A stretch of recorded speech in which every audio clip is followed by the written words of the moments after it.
Hi, this is Guy from the Vecino's Coffee Guy.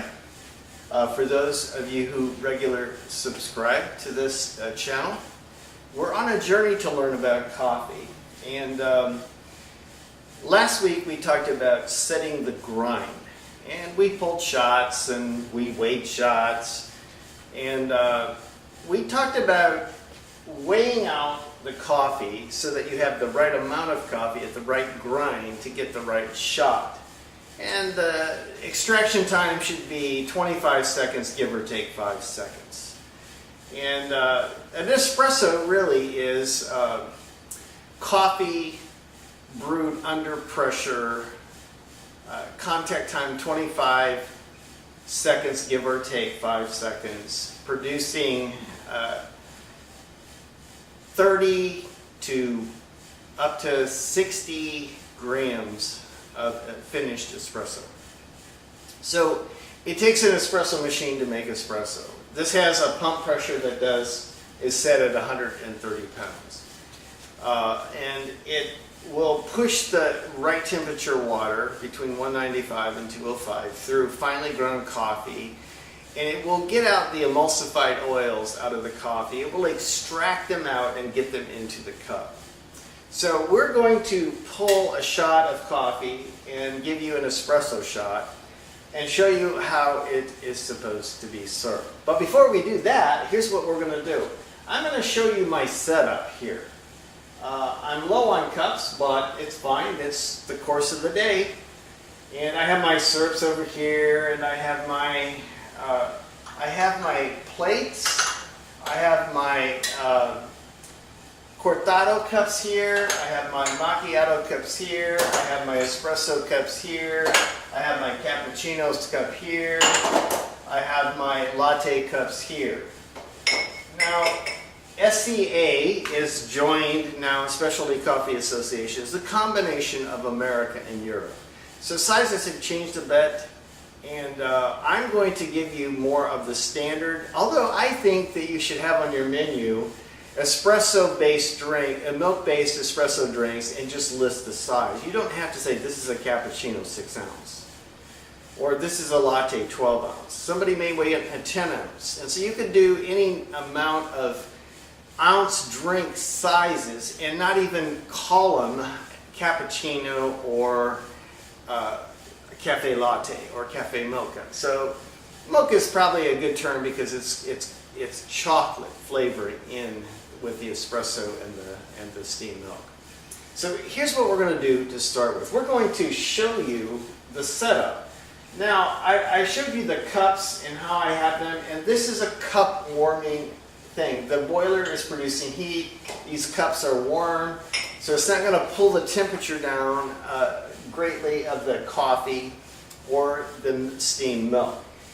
We got that down. But here's something that the health department cares about. They want to make sure that you have the right rag for the right job. This rag here is a rag for my steam wand tip.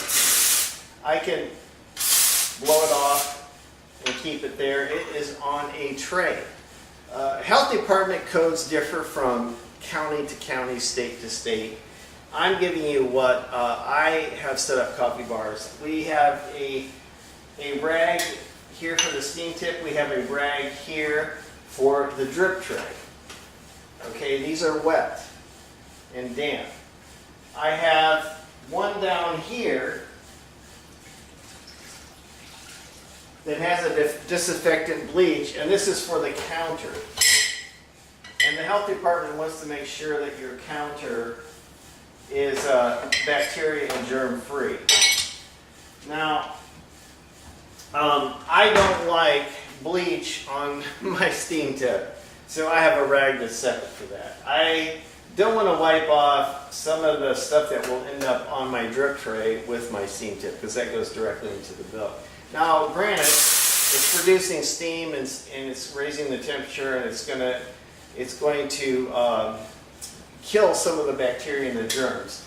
But I like to have 3 rags, and that's what I'm doing. Now, I like to have my knockbox. This is a granite countertop, and this is my home, and this is my home bar. My training bar is in the other room, and I like to have what I call a knock box of grinder, so I can take this off in one sweep, knock it out and grind and tamp and lock in and pull the shot all in one easy motion. And so you want to consider the layout of your bar. So this is what we're doing today. We're going to pull a shot. I've got my tamper, and you notice it's dangling. It's not touching the bottom because this will get wet. This may get wet. I like to either keep it up here or I like to keep it here dangling. Everybody's got your own. Some people like a tray and they like to put it on top of the machine. And some people like to use the back flush blank. It has no holes in it. And that's what you use to back flush. We'll use that a little bit later today. Some people like to keep their portafilter or their tamper inside the back flush blank, and they'll set it on top of the machine, or I really like to set it up here or dangle it. So I'm going to just put that in here. Now I'm going to pull a shot. I've got the basket, double basket, so I'm going to pull a double shot. This double basket is going to hold 18 grams of coffee. I prefer a 20 gram. I like to overpack it. So level to the top is going to be 20 grams. A little bit lower than that is 18 grams. And 2 grams is just a pinch. And so I would rather use the 18 gram, and it's your philosophy. I like to kind of jam. There's a little space when you'll see when I tamp and dose. There's a little space after tamping for this group head screen to go into this and put water in before the grounds expand. And so I'm going to dose, and I'm probably doing 22 to 23 grams, and I'll level off a couple of grams of coffee. And you notice I'm not using the scale because I've used the scale to set the grind.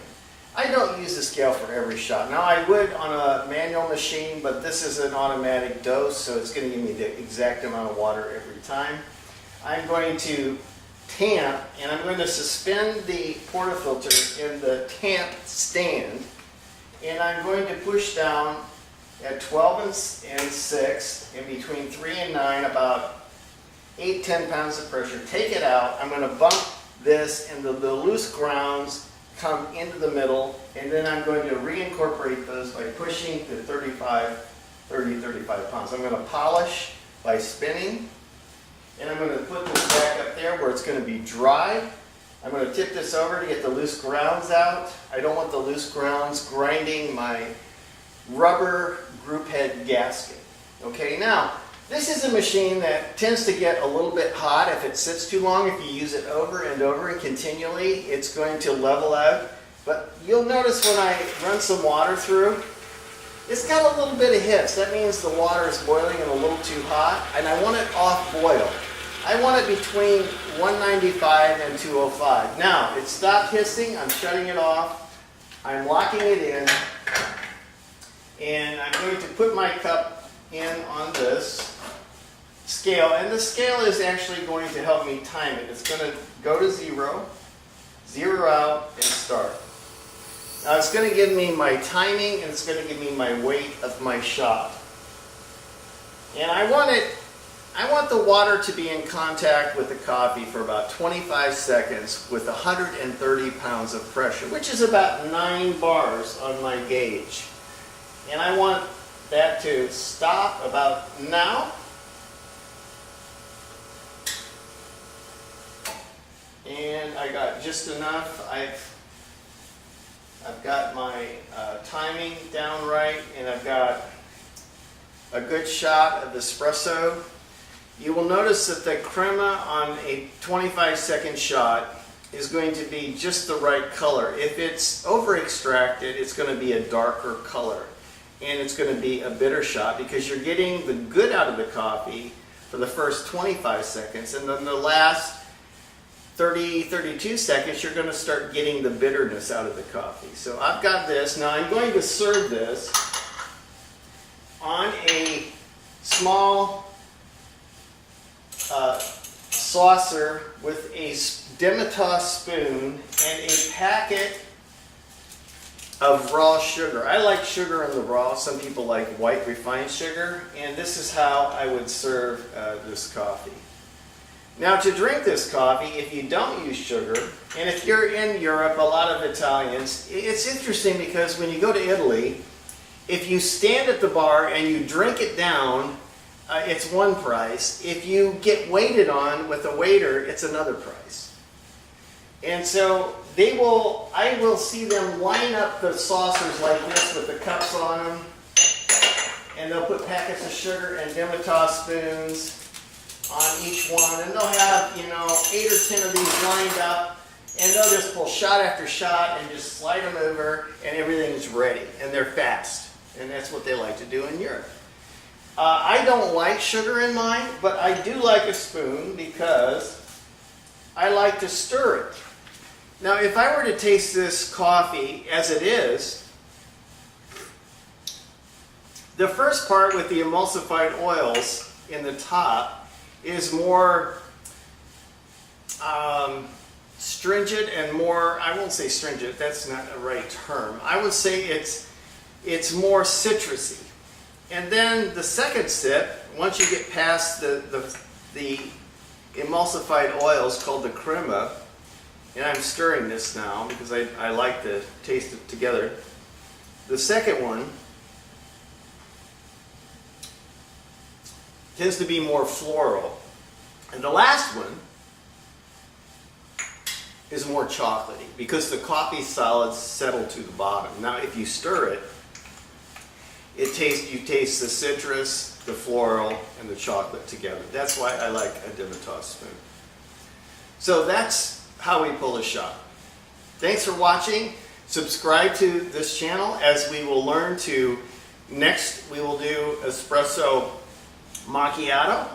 We'll do espresso cortada, which is a Spanish drink. We will do campana with whipped cream. We will do a cappuccino, we will do a latte, we will do a mocha, and we'll do a flavored latte. So stay tuned and like this channel and subscribe, and you'll get notices on your email that when we put out a new one. So it's been good to be with you. Happy coffee drinking. We welcome you into the adventure of the Vecino's Coffee Guide. Thank you.